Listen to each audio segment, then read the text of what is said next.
Tawa, topic. Tawa, topic. Pinuna. Ikaw. Ako.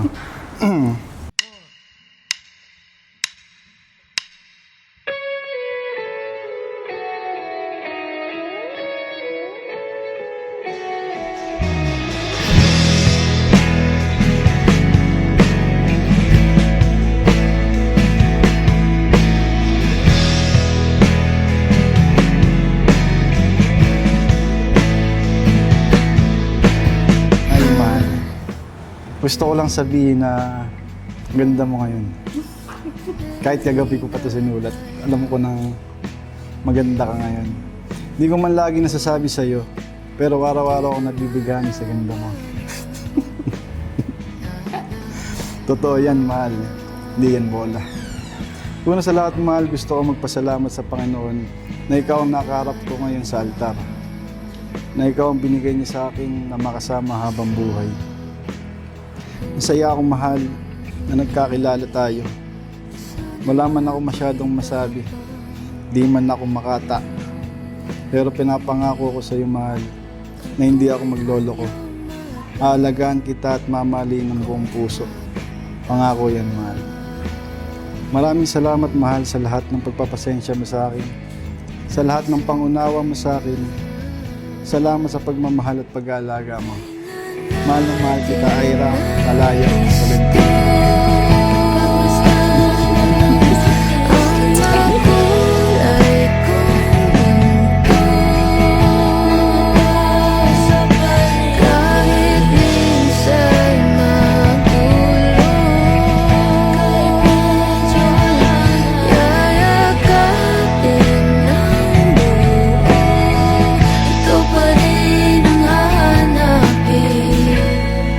Mahal, hindi ko akalain nandito na tayo ngayon. Kakasal na tayo.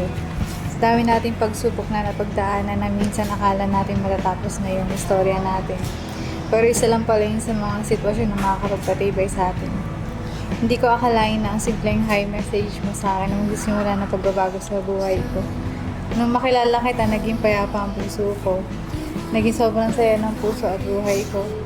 Doon ko naramdaman na ikaw na yung taong gusto kong makasama habang buhay. Naramdaman ko ang contentment sa buhay at puso ko. Mas lalo pa kitang minahal habang nakikilala kita.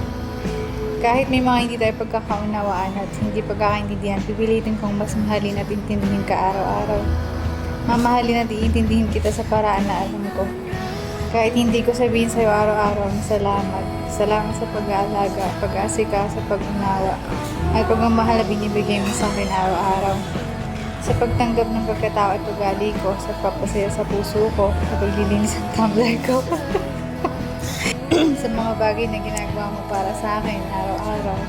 Salo kitang minamahal dahil masalo kong nakikilala kung paano ka magmahal at mag-alaga. Natandaan mo na mamahalin at sasamahan kita sa kahit anong pagsubok, sitwasyon, sa mga oras na malungkot ka, nadadown ka, sa mga oras na masaya ka, sa mga oras na hindi mo na alam gagawin mo. Nasamahan kita at natulungan ako palagi para sa'yo. Siguro plano talaga ito ni Lord na ibigay tayo sa isa't isa. Nagpapasalamat ako na binigay ka sa akin ni Lord. Yung taong gamahal sa akin ng totoo, alagaan at mamahalin ako ng buo. At sana ang susunod na ibigay sa atin ni Lord ay mga anak naman. Ibigay. Kahit anong mangyari at sa kahit anong sitwasyon at problema dumating sa atin, pipiliin at mamahalin kita habang buhay mahal ko. Love you. Love you. Bilis. 2 seconds. Sana gulo